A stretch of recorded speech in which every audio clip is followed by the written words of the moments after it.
шарфики одеваются, утепляетесь очень прохладно. Я думаю, что беседа нас всех согреет. Предоставляю слово отцу Максиму. На самом деле, дух согревает, правда? Вот дух так связан с телом, что когда внутри какое-то смущение, огорчение, когда делаешь не то, что надо, вот когда грешишь, оно ведь сразу в теле сказывается. Тут же спотыкаешься, тут же вот что-то роняешь. Я уже столько раз замечал, что если что-то роняешь, значит уже не то. Значит, ты уже спешишь, уже вот потерял вот эту точность, в духе потерял точность. Потому что когда внутри собранность, то и движения сами даже вот они такие правильные, аккуратные, выверенные. Вот. Особенно когда кушаешь тоже. Вот если что-то посыпалось, значит уже жадничаешь, уже надо остановиться. И наоборот, когда недавно мы так поговорили, женщина с собой так хорошо поговорили, и у меня вот прямо душа, знаете, вот возрадовалась просто от того, что поняли друг друга, там сложная была ситуация, действительно было вроде тяжело поговорить, но говоришь как есть, вот как Бог учит, так и говоришь. И чувствуешь, что она там так с трудом, но принимает это. Вот. И от того, что слово дает плод, у меня, как вот в Евангелии написано, дух возрадовался. О Божьей правде. О том, что вот есть Божья правда, и ты в этой правде стараешься жить, как можешь, и людям это говоришь, и человек это принимает. Я иду домой, вот выхожу, и знаете, уже как-то мороз, и не в мороз уже. Ноги, вот они прямо сами шагают, так вот, веселее, бодрее шагают, усталости не чувствуется. Вот сколько раз уже это замечал. Еще один пример. Тоже как-то был в ночлежке, вот у нас, где люди в сложной жизненной ситуации, так сказать, оказываются. И там один бродяга был, бродяга, я это называю, не бомж, это вот унизительное слово, а бродяга, это, мне кажется, нормально. Но у человека такой вот бродячий образ жизни, нет у него своего жилья пространства. Это тоже, говорят, какая-то особенность души такая. Когда человек сам разрушает, подсознательно разрушает, бессознательно или подсознательно разрушает свою среду, и вот уходит, где-то вот ему нужно путешествовать, ходить, бродить. И вот там был один такой человек, а он наш церковный. Все знает, все храмы знает, где какой батюшка служит знает, кому можно обращаться, кому не можно знать, все монастыри все знают. И вот я туда прихожу, я пытаюсь что-то рассказывать свое, а он так, знаете, как будто останавливает меня и рассказывает. Я пытаюсь его перебить, но я же пришел поучить. Он так как-то мимо ушей пропускает и снова продолжает все делать. Я потом понял, что мне надо слушать. И не только мне надо слушать, людям надо слушать. Там же я-то для них человек с другого мира. И я могу красиво рассказывать, но они так никогда жить не будут. Они могут слушать, что говорят, мы так жить не будем.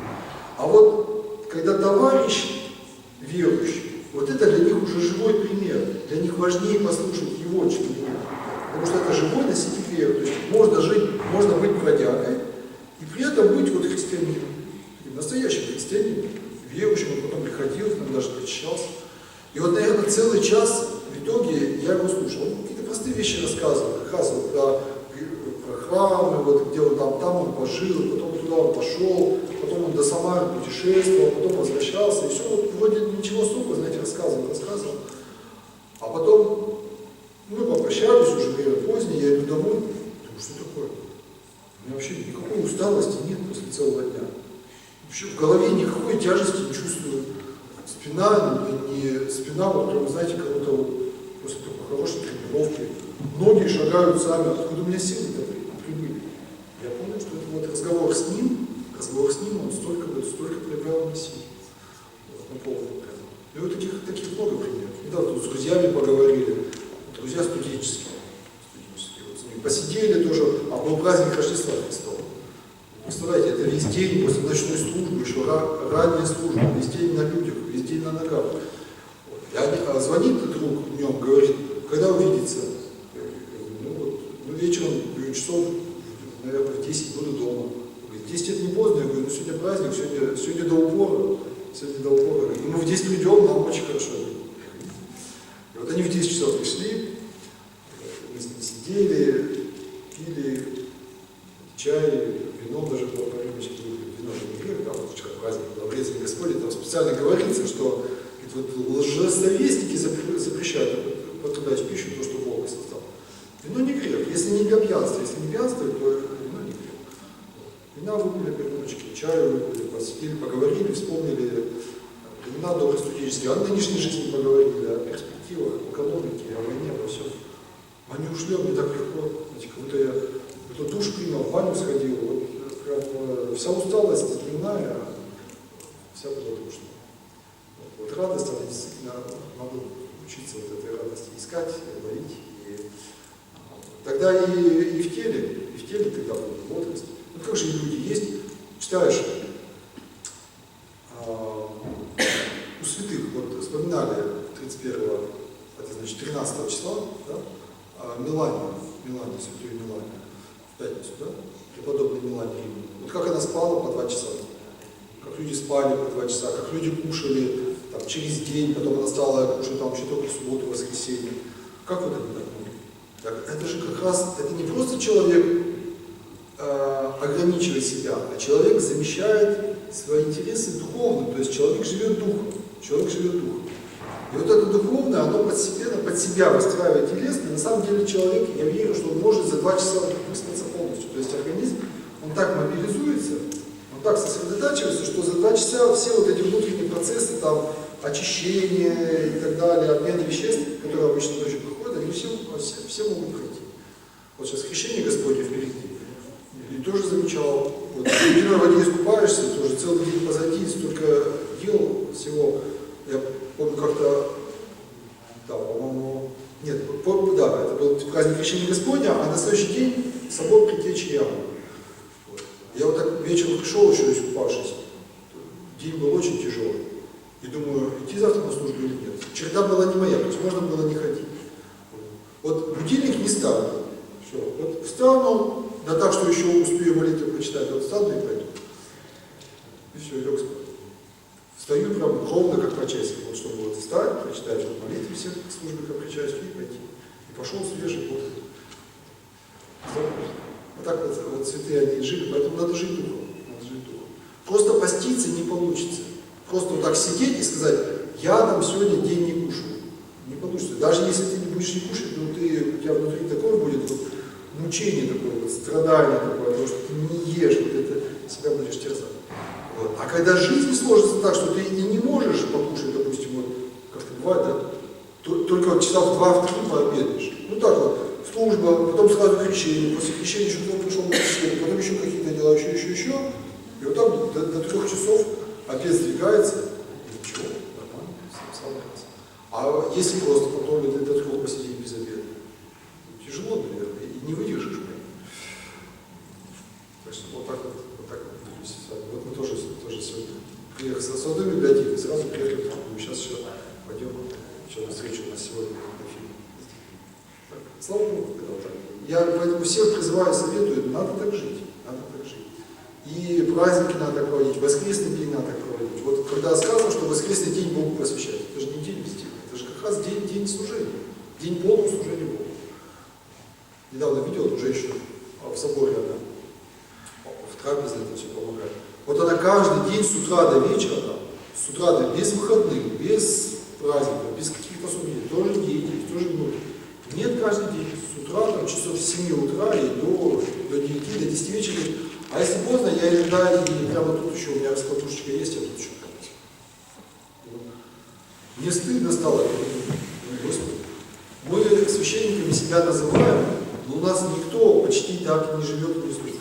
Мы все там спешим службу послужить, еще что-то торопим, побыстрее, домой, какие-то дела. А женщины, вот трапезные, которые помогают, они вот так же живут.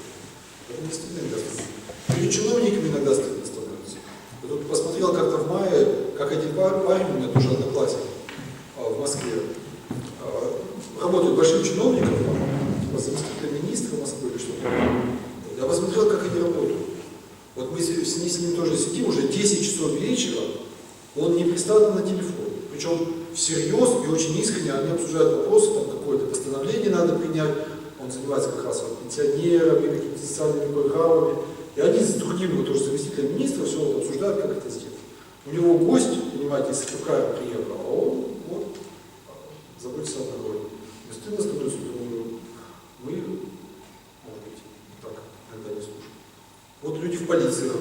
ночными сменами, врачи работают, дежурство, сутками, люди на вахте есть, а мы все себя жалеем.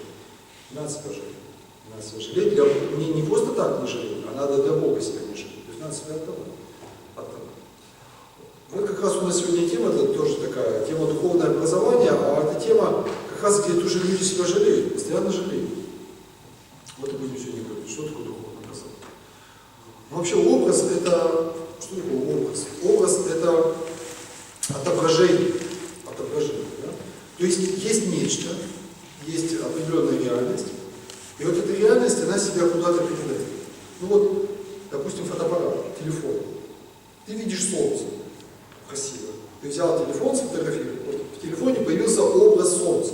Это не само солнце. Это не само солнце. Солнце, оно там осталось на небе.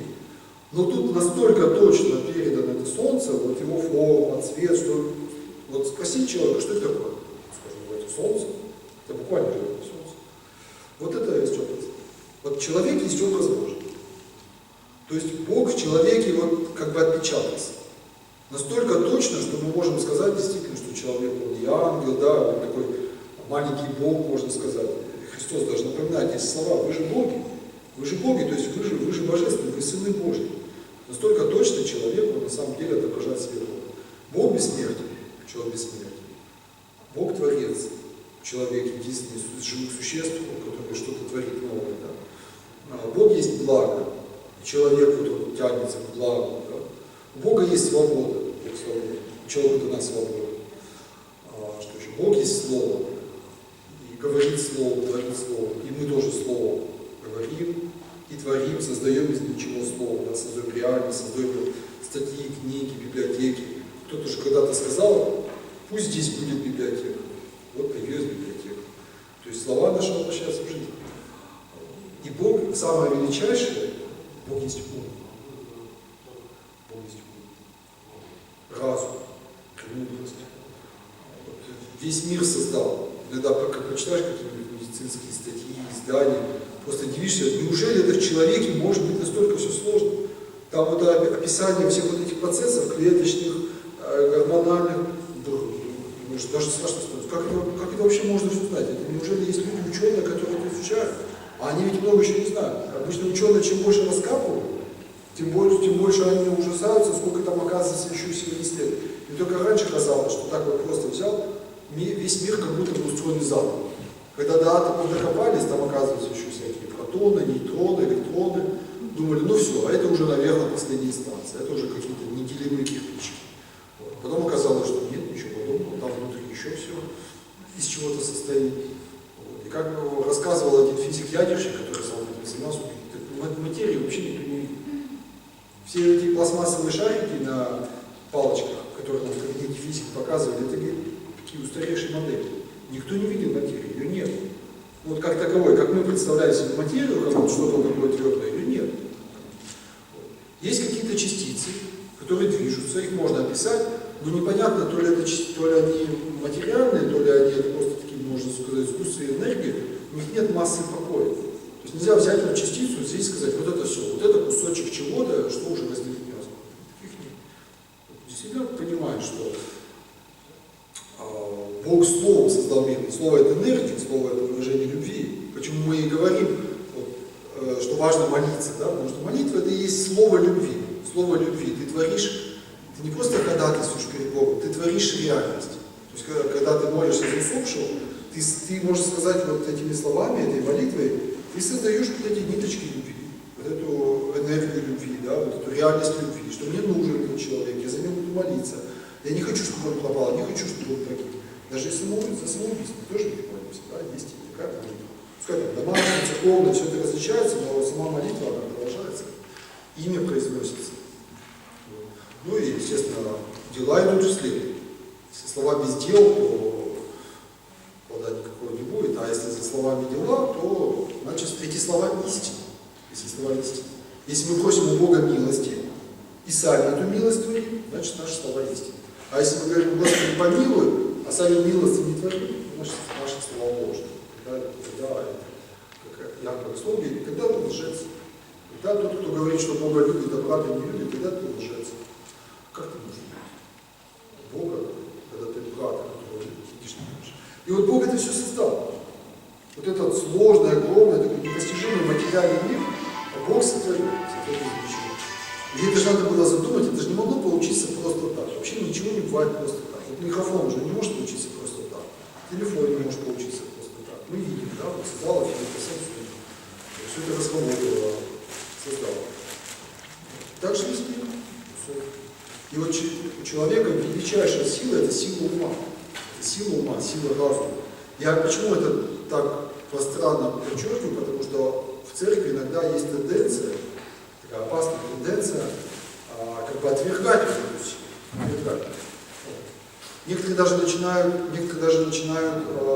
специально, ну, что называется, дурака, ну, или по дурачка носить, да, то есть, понимаю, оказывается, как выгодно быть глупеньким. Это, оказывается, очень выгодно.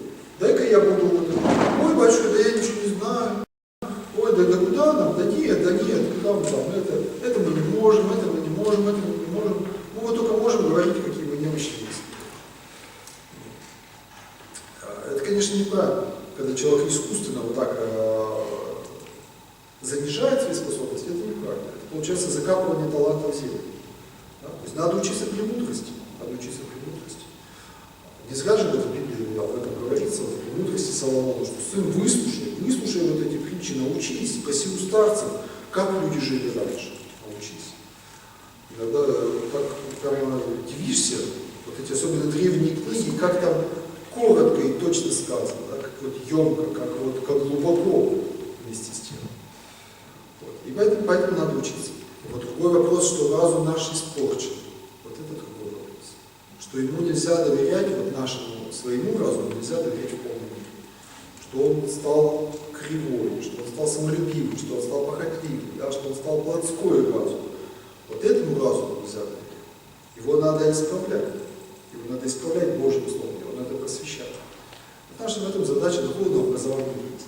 Чтобы разум, во-первых, просветить Божьему Слову. Да? Когда Господь об этом сказал очень хорошо в притче, что если око твое светло, если око твое чисто, то все тело твое будет светло.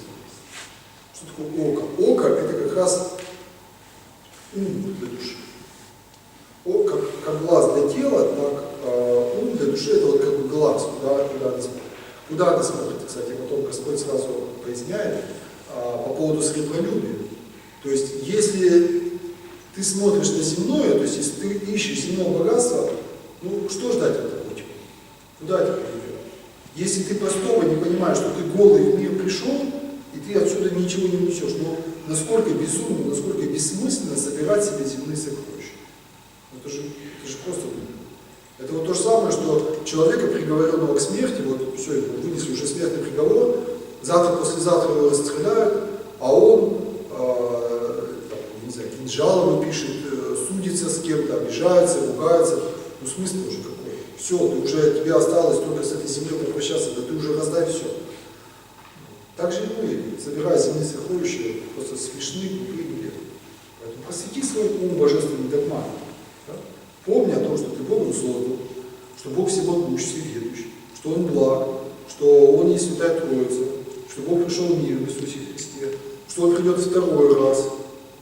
Вчера тоже было прекрасное чтение об этом, как с таким восторгом духовным апостол Павел говорит, что Он придет второй раз судить всему миру, вот, что мы воскреснем из мертвых, и телесно воскреснем, что любовь, она в делах. Поэтому делись своими, вот все, что у тебя есть, все это используй для того, чтобы научиться практической любви.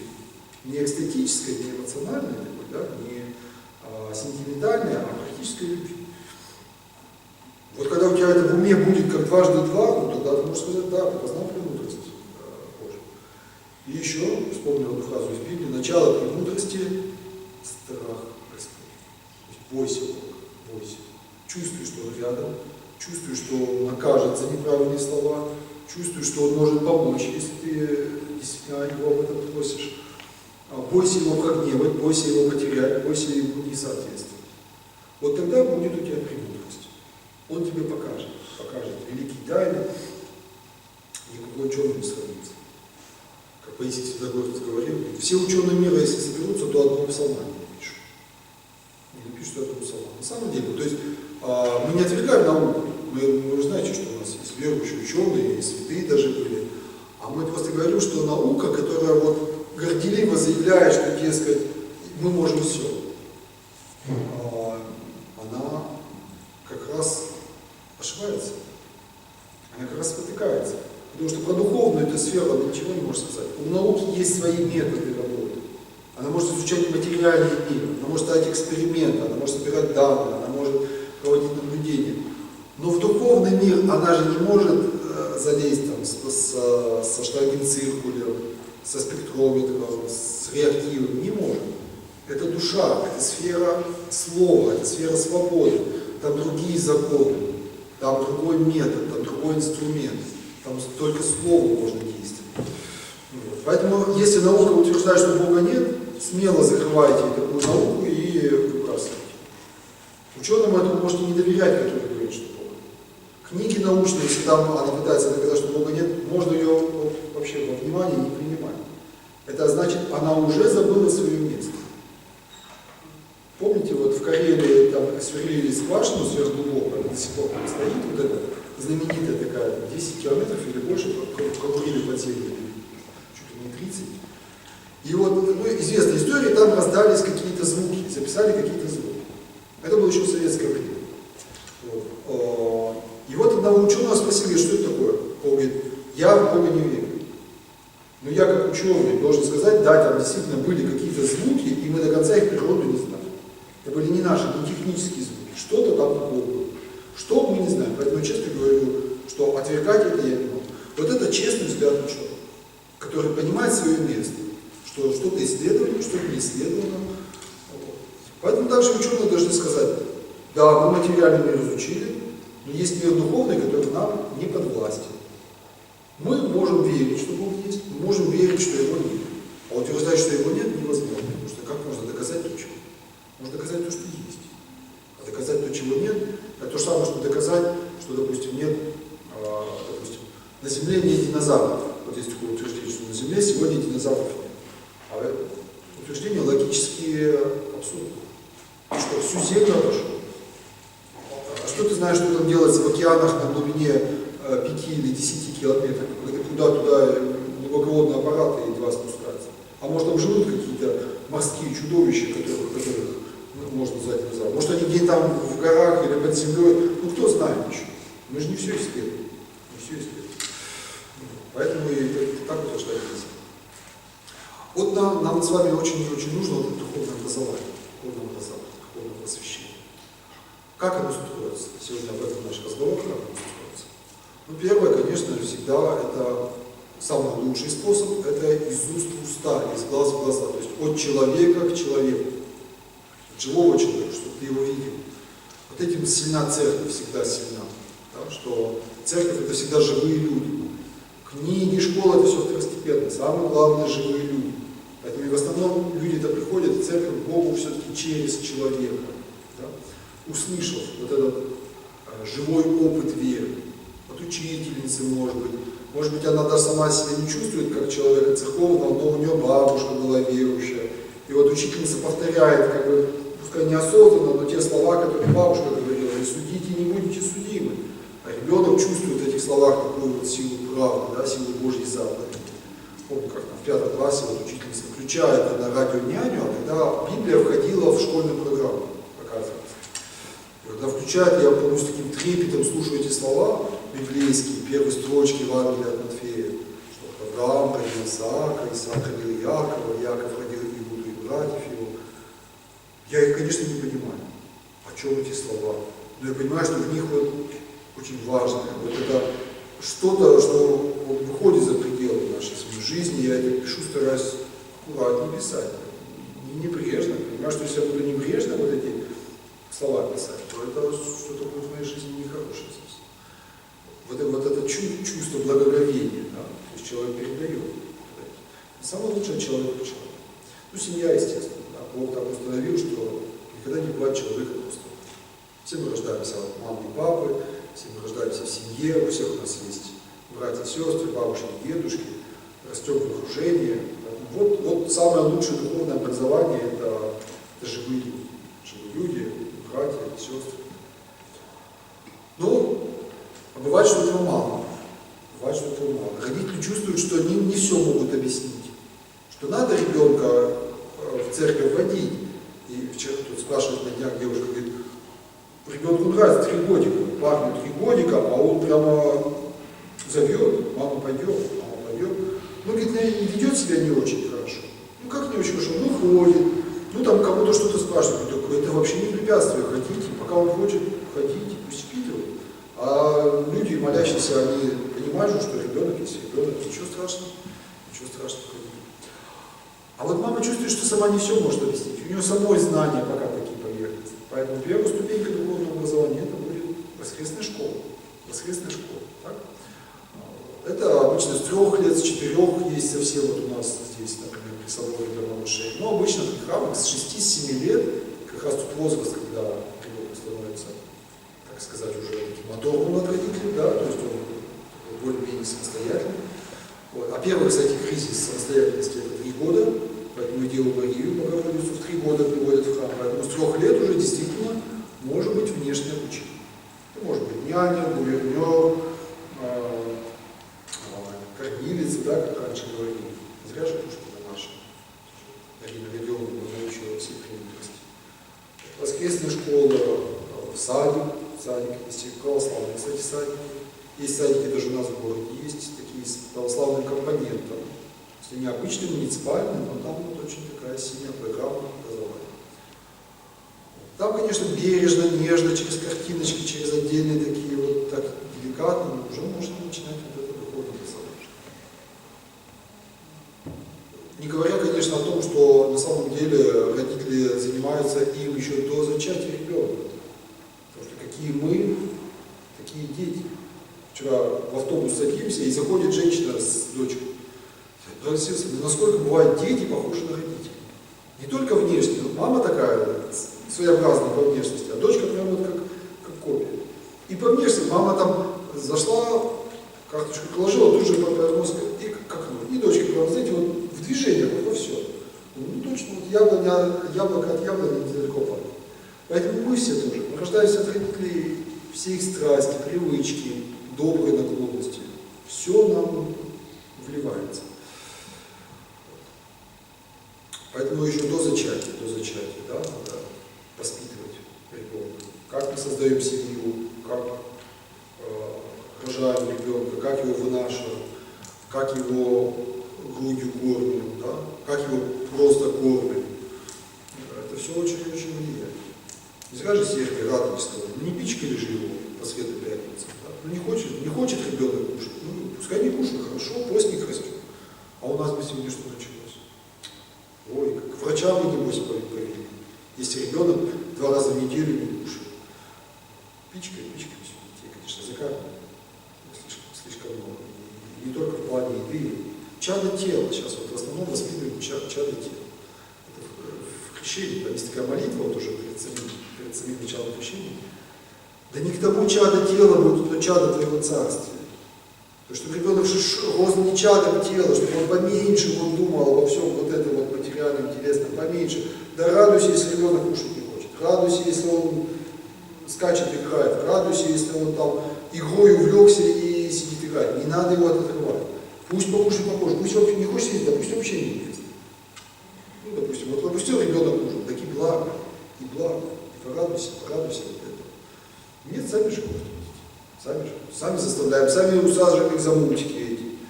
Сами суем им в руки эти чупа-чупсы, сами конфетами кормим. Вот, я сегодня посмотрел, как молодые люди к конфетам с дрожащей рукой тянутся. Как-то помню, тоже у друзей наблюдал их ребенок, когда ему было, наверное, года 3. Вот.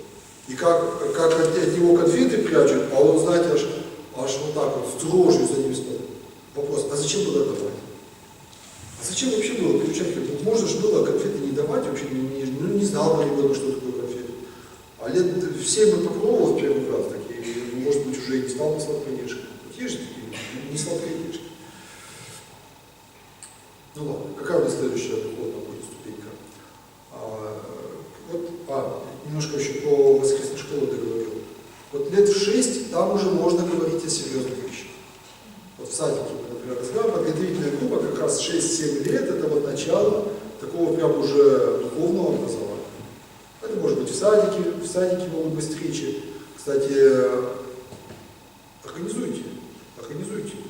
Если у вас внуки ходят в садик, подойдите, или дети, подойдите к начальству, найдите батюшку, который будет вести.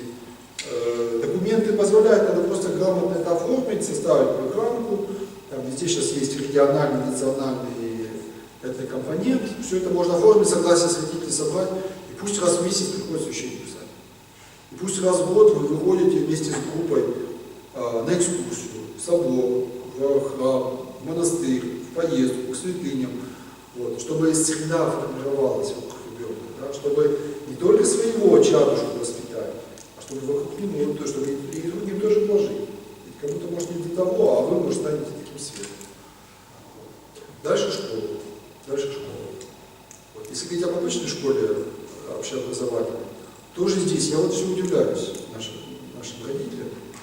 На днях мы разговаривали с женщиной, и она говорит, вот как бы хорошо, если бы священники ходили в школу, а еще бы в школе, чтобы там была комната специальная такая вот, молитвенная, чтобы можно было туда прийти побыть одному, чтобы можно было знать, что нужно с батюшкой поговорить. Психолог психологом, он по закону должен там доложить администрации, если что не так. А священник, он даже по закону освобождается от дачи каких-то показаний. Тайна исповеди, она охраняется законом. А священнику расскажет, что уж точно никуда не растрезвонит. Вот как было бы хорошо. А я говорю, почему родители не будут? Ну хорошо, даже чтобы священник в школе появился, вот, пожалуйста, раз школа, два школа, с которыми мы работаем, они не зовут. Не приходят. Полгода прошло, ни одно приглашение. А сам иногда зайдешь так по какому-то делу, говорит, ой, а чего вы к нам не приходите? Как я приду? Ну, в школу так просто вот так прийти и сказать, вот я. Все равно нужно приглашение. Я сейчас зашел по другому делу, а на уроке приглашать. Поэтому родители приглашают. Родители, будьте инициаторами.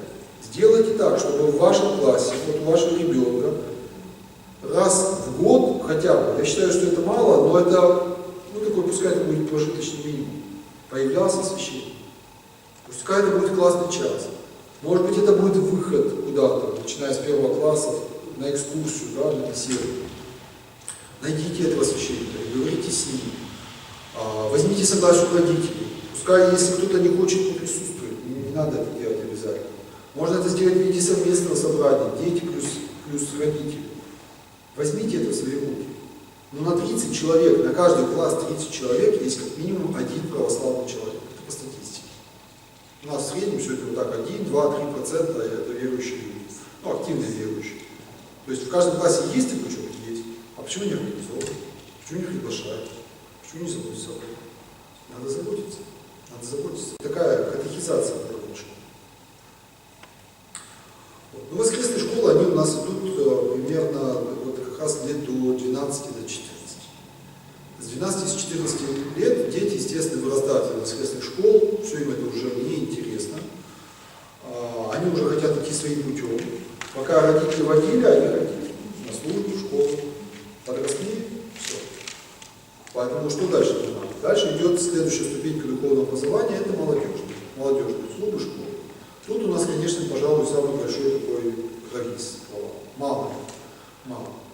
Надо создавать. Давайте создавать.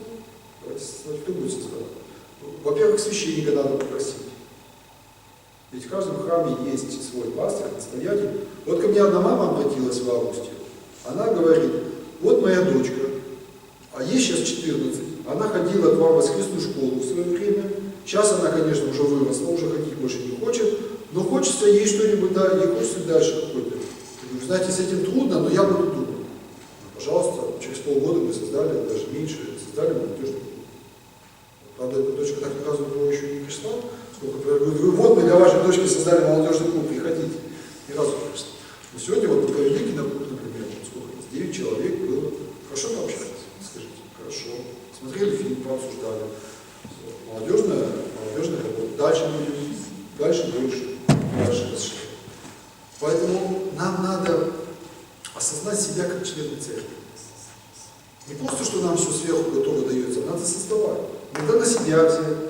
Есть же такие люди, вот знаете, организаторы, талантливые, педагоги. бывший пионер-вожатый, способные, лидеры. Возьмите на себя, скажите: батюшка, вы меня благословите, я тут сама все сделаю. И у нас есть в России прекрасный, вот именно помните, как раз рассказывали ребята, хороший молодежный клуб, там, где все держится на женщине 65 лет от роду. Ну, у нее просто есть способность, она благословение взяла и всех собирает. Когда надо священника пригласить, когда надо, а молодежи не надо много, чтобы священник. Если он там раз в месяц появится, их достаточно. Они сами, им важнее между собой общаться. Они между собой общаются, она их просто все вот правильно организовывает, куда-то направляет, когда надо священника приглашает, ну и, естественно, смотрит, что все было чинно, благородно. Почему же нашим женщинам, которых много в церкви, почему бы не взять на себя такое? Иногда ленимся, иногда боимся, что что-то не так, иногда вот, ну, конечно, и косность тоже есть. Бывает, что священник не разберется на благословении. Ну, одного спросил, не получилось, вот другого спросил. При другом храме попробовал.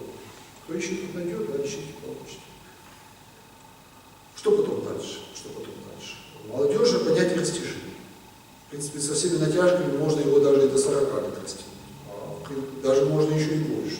И после 40 к нам приходит в молодежный клуб. Посмотришь по возрасту, по облику, сущая молодежь.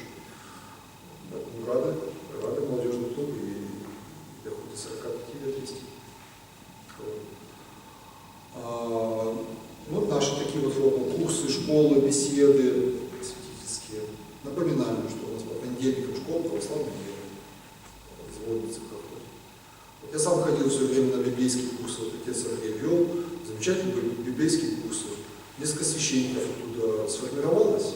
То есть мы сидели, разбирали, слушали. Сердце, оно постепенно, оно вот горит. И ты думаешь: я бы тоже, да, пожалуй, я бы тоже заходил.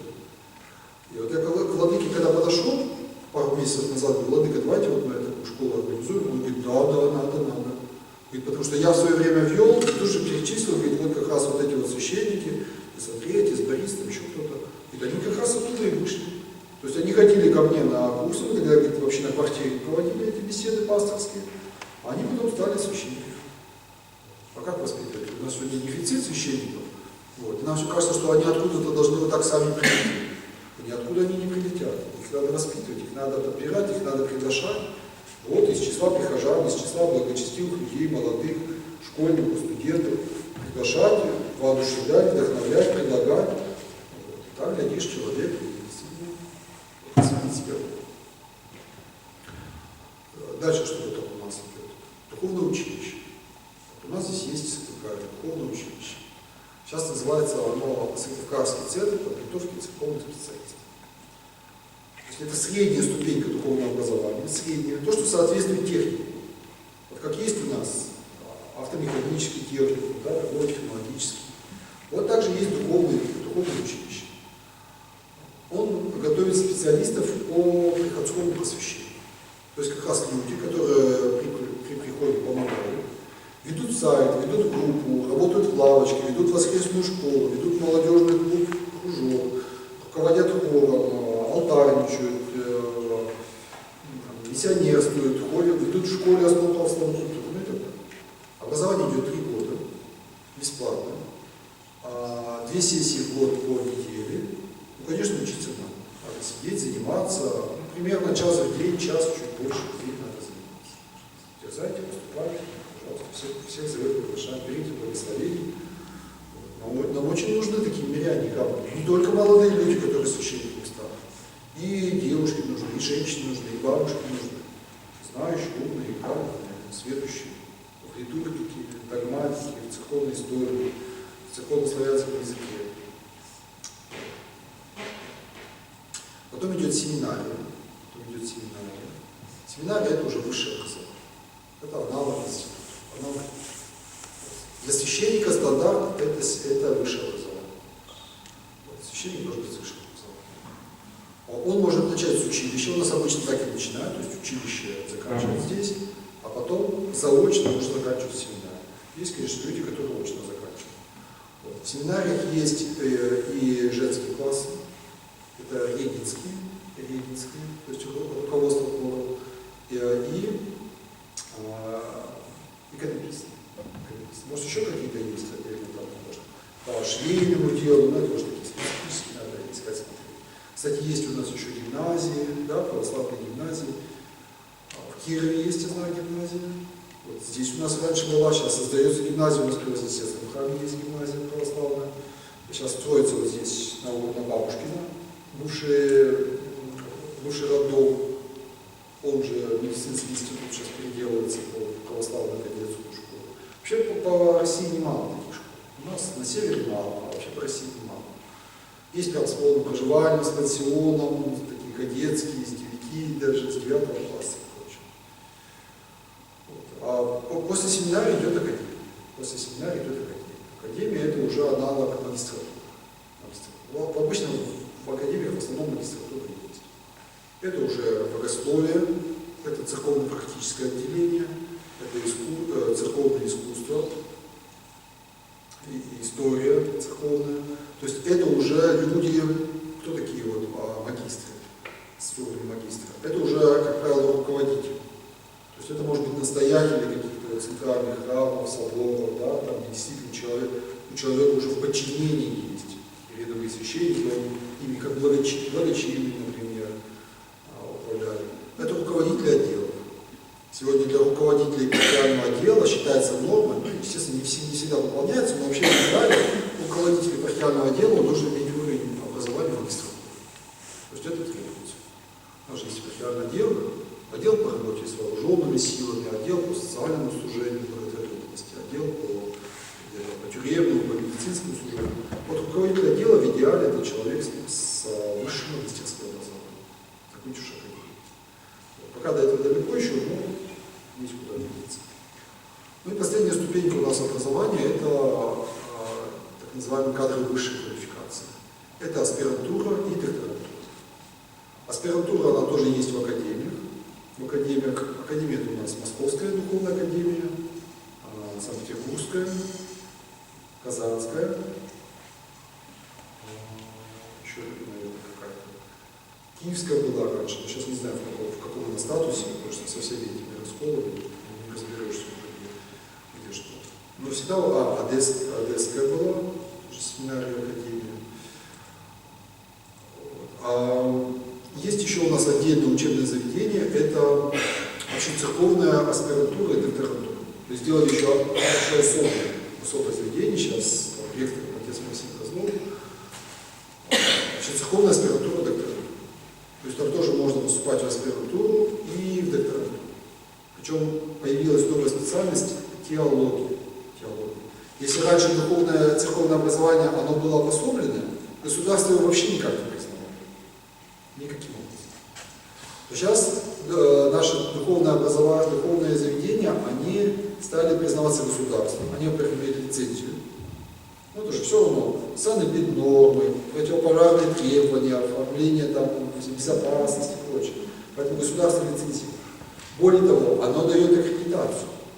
И, скажем, человек, получивший образование в Санкт-Петербургской семинарии, государство может его диплом тоже признавать, как высшее образование. Ну, по определенному направлению специальности. То есть оно дает аккредитацию этой специальности. И вот в 2015 году, сейчас, скажем, этот момент, в 2015 году специальность теология, она была признана государством в плане научных работ. То есть если раньше у церкви были только свои ученые степени, кандидат богословия, доктор богословия, государство никак это не признавало. Сейчас можно защищать, в принципе, те же работы по специальности теологии.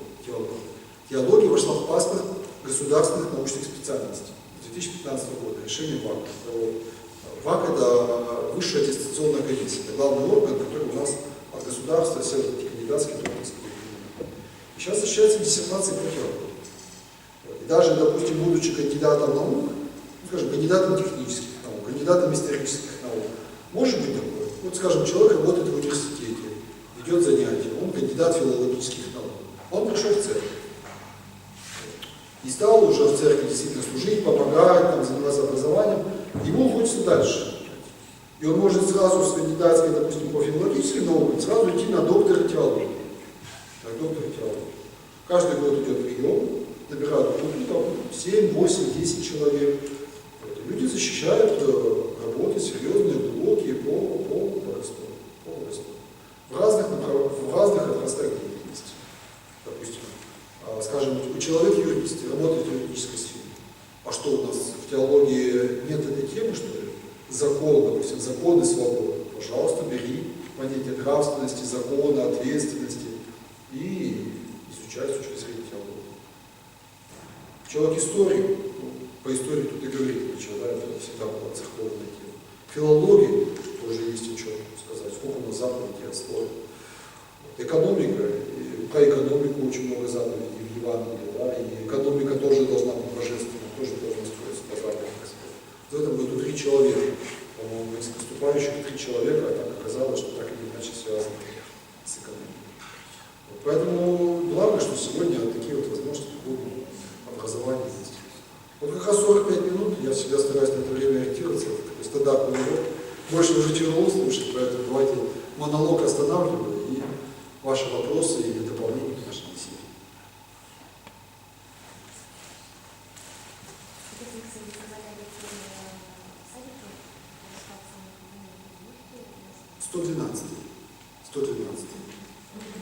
Да, может быть. Не знаю, как сейчас правильно это называется, но он всегда показывал свою работу. Вот, то есть у них все в пределах светских норм, но тем не менее воспитательная работа, всегда у них праздники Рождества, Пасхи, все вот к этому готовятся сценки, спектакли. Воспитательная работа идет. И, кстати, у нас в школах сегодня, напомню, если вы не знаете, что в 4 классах у нас есть предмет, называется ОХЦ, основа религиозной культуры и светской критики, и внутри несколько модулей.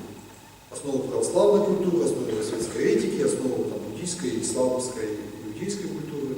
И вот сейчас будут проходить собрания в марте, в апреле родительские, и родители третьеклассников, то есть те, которые пойдут на будущий год 4, они выбирают модуль. То есть что будет изучать ребенок. У нас сейчас около 40 с чем-то процентов выбирают такую основу православной культуры. В некоторых регионах больше, в некоторых меньше. Поэтому к этому тоже отнеситесь серьезно, ответственно к этому выбору. И вместе с детьми изучать. Но есть и другие подходы. Есть, например, программа «Истоки», которую можно изучать с 1 класса. Она еще более бережно, деликатно подводит ребенка вот к этим нравственным, духовным ценностям. Напрямую не преподавая веру, но как бы готовя ребенка к этому. С 5 класса. Сейчас во всех школах должны изучать, так называется, ОДНКНР. Основу духовно-нравственной культуры народов России. То есть государство признало, поняло, что невозможно давать образование научное, физику, биологию и не знакомить с нравственными нормами. А нравственные нормы, они всегда религиозные, они всегда имеются стержнем, ядром именно общение с Богом. Да? То есть, вот, когда человек ищет правды Божьей. Поэтому стали изучать. Правда, большинство школ делают это в таком тоже светском варианте, в рамках отдельных уроков, истории, литературы.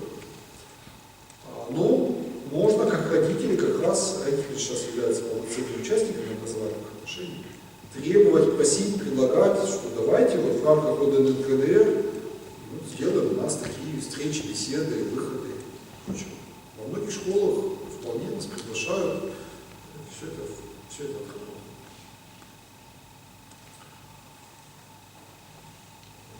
Про православную кадетскую школу. Да. Кто ее призывает? Но строит от Вознесенского храма, это отец Иоанн занимается, это их инициатива, ну, значит, они будут, да, они получили под это деньги, гранты. Когда она планируется? Не могу сказать. Надо задать вопросы, тоже, видимо, не все так просто, ремонтные работы идут, но... А вот же, вот, там по улице Бабушки, напротив Нового ЗАГСа. Но надо участвовать, знаете, мы так все привыкли, что вот оно открыто, и мы придем. Надо сходить к отцу Иоанну, сказать: батюшка, как там у вас? Что застопорилось? Чем может помочь? Вот. Денежка или там, может, кнопочки какие нажать, не знаю, где их надо нажимать. Вот давайте мы просто вот молиться будем, мы хотим туда будем ходить. А вот церковь же, она не живет всегда, в общем дело, в общем молитва. Так, участвуйте, включайтесь. Еще можно Да. спросить, вы только что вот и это, сказали насчет программы «Истоки», она в СТК Казахстана существует эта программа или нет? Существует, но с какими-то сложностями. Я знаю, что в 24-й школе, преподавали, ввели, ну тоже как-то вот там частично не все классы, и педагоги не все берутся, и родители не все дают согласие. Даже вот не знаю в этом году, какое состояние. Можно, если что, сходить, то Мария Михайловна, и Марина Михайловна в 24-й школе, можно у нее спросить, как сейчас там дело обстоит с программой «Истории». В вузах, в светских вузах тоже есть такое направление, как бы не нарушая светской программы подготовки, но ознакомительные лекции, беседы по теологии во многих вузах проводятся, в том числе и у нас тоже в СТК. Иногда в виде конференций, кружков, совместных мероприятий, иногда в виде встреч.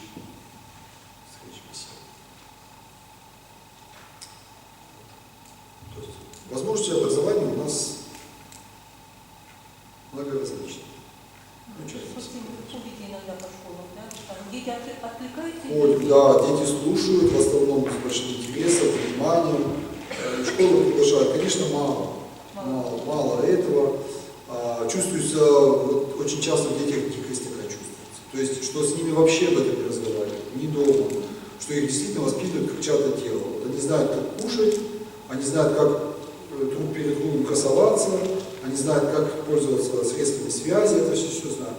А как разговаривать о духовном, как разговаривать о любви, как вообще разговаривать со священником, как его слушать, вот этого они не знают. И мне очень жаль родителей, что они этим не занимаются, что они в детей мало сеют вот этого духовного. Вот. Ну, сходят, вот сейчас был праздник Рождества, я наблюдал, как многие сотни, тысячи людей шли в храм. Ну вот как бы, ну вот зашли, ну поставили свечку, ну ушли. А так, чтобы попросить его, да вот, допустим, священник мимо приходит, а вот попросить его сказать: батюшка, а можно вот вас, священник, да тем более он же не зря, потому что как дежурный, не праздник, а сейчас, кстати, вот скоро крещение Господне, тоже многие так прибегут за водичкой и убегут. А подойдите, вот мне женщина рассказывала на днях, как у нее внучка, она сама с ней об этом постоянно разговаривает, и в церковь старается водить. Ну, правда, не на службы, так вот, не на причастие, но сходить иногда помолиться, и вот она это делает. И она рассказывала, как они как-то раз пришли исповедоваться. Она договорилась со священником, то есть у нее был знакомый священник, это тоже не случайно, она сама постаралась, чтобы он был знакомый, знаете, не с неба свалился. Она договорилась, чтобы это было вечером, чтобы это было не спеша. Потому что многие жалуются, что исповедь быстро, что тут ни о чем не поговоришь. Они нашли время, в будний день пришли. У ребенка была первая исповедь. То есть священник об этом знал, его попросили, типа, внимательно. Он не спеша там все ей рассказал, объяснил. А потом вот она прям рассказывала с таким восторгом. Говорит, он ее взял за руку. И прямо вот вместе с ней пошел по храму, у каждой иконы останавливаясь. И что-то немножечко ей об этом рассказывает, немножко вот несколько слов. Вот это то-то, вот это великомученик Георгий Победоносец, вот он дракона там убивает, это значит добро побеждает зло. Идут к следующей иконе, это Пресвятая Богородица, вот она ребеночка держит на руках, Иисуса, и ты тоже когда-то будешь мамой, тоже когда-то родишь ребеночка, понимаете? Ребенок шел вот так с трепетом, понимаете, все это вникает. Сейчас ребенок находится уже в 8 или в 9 классе, и благодаря вот этим встречам, вот этим воспитаниям, она немножко в воскресную школу тоже походила, она другая в своем классе. У них все в классе обсуждают там однополую любовь, это сейчас, оказывается, у школьников в 8-9 классе чуть не главная тема для обсуждения. Вот. А ей неинтересно это обсуждать. Понимаете? Она приносит свои книжки, которые ей интересны, а девчонкам это неинтересно. А то, что они ей показывают и читают, ей это неинтересно. То есть она уже человек не от мира сего, уже хорошо. Она, значит, уже воспитана, ну, как минимум, как мы говорим, в лучших традициях. Да? То есть бабушка смогла в нее вот эти вот зернышки заложить. Вот. Поэтому... Конечно. Это Христос прямо об этом говорит, что вам трудно будет. Если бы вы были от мира, мир бы свой любили. Но вы не от мира, я вас извела от мира, поэтому мир вас ненавидит. И это ребенку надо объяснить, что надо быть, да, надо быть готовым, что ты будешь Тебя будут, с одной стороны, будут гнать, а с другой стороны, тебя будут уважать. А с другой стороны, ты будешь светом мира. На тебя будут равняться, на тебя будут ссылаться, с тобой будут советоваться. Это же хорошо. Трудно, трудно. Но я вот все вспоминаю, тоже один человек, вот он сейчас стал, он уже священник. Пожилой, он был врачом, у нас здесь в епархии. Он был врачом, и вот уже на старости лет, так сказать, уже, знаете, почти на пенсии, получил как раз духовное образование в этом училище, стал диаконом, послужил, так тоже не спеша, год или больше послужил, а потом стал священником. И я слушаю женщину, которая с ним вместе росла, в одном поселке. Она говорит, он всегда в детстве был человеком другого сорта, лучшего. Он никогда не боялся быть не таким, как все. Он мог вот пойти против всего класса, если правда того требовала. То есть у него вот эта вот закваска такой вот, стойкости, твердости, она была с детства. То есть родителям была вложена. И вот эта закваска, она привела его к тому, что в 60 лет он стал священником. Чудесно. Если хочу спросить, медицинский институт нашего СГУ, вот там какая работа по теологии, какое образование они получают? Ходим, встречаемся, беседуем редко, мало, вот, потому что и студенты с трудом принимают. Вот в этом году у нас как-то была на встрече лекция, они прямо на лекции стали там писать вопросы, жалобы начальству, что это за какие-то священники тут приходят, у нас лекция по такому предмету. Преподаватели по-разному относятся, кто-то готов, вот, он понимает, насколько это важно. Я помню, как-то был там на лекции, я потом спрашиваю преподавателя, вам не жалко, что вы свой урок отдали? Она говорит, честно сказать, вы за 40 минут рассказали больше, чем я за предыдущие 4 пары. Потому что вы рассказали о самом главном, почему люди болеют. Не как уже лечить последствия болезни, а как жить так, чтобы люди, вот, как раз там речь шла, по-моему, из головы. Что связано с эндокринологией? А это же все психика, это же напрямую связано с психикой. Ведь вы сказали гораздо больше. То есть многие преподаватели хотят это, понимают важность этого. Многие нет. Есть такие вот материалисты, которые... Поэтому с трудом, но все, пытаемся донести. Хотя бы, даже если не в рамках пар, то хотя бы на вот там руководство института, слава богу, понимает важность этого, на вручение дипломов, на 1 сентября приглашают. Иногда ведь и за 5 минут можно сказать все самое главное. Студенты чувствуют, что это важно. Раз человек в черном халате появился, не только в белом, значит, что-то еще в нашей профессии очень нужно сказать.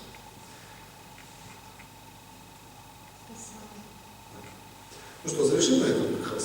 У нас получится не больше часа, 58 минут. Хорошо. Люди не устали, не будут. А мы продолжаем. Спасибо. Спасибо, дорогие, всем за все участие. Получайте духовное образование, не бойтесь трудиться для Бога, не бойтесь свой ум наполнять, просвещать, напрягать. Самообразование еще про это не сказали, естественно, надо с ним читать. Советы с благословением священника, берите книги, и не только брошюрочки, не только передачки удобного времени по телевизору, но читайте и святых отцов, святителя Игнатия Брянчанинова, Иоанна Златоуста, Григория Богослова, Василия Великого, Павла, читайте. Ну, естественно, все это связано с работой сердца, с молитвой, с постом, с воздержанием, с жизнью по заповеди Божьей. Все это должно быть в единое целое собрано.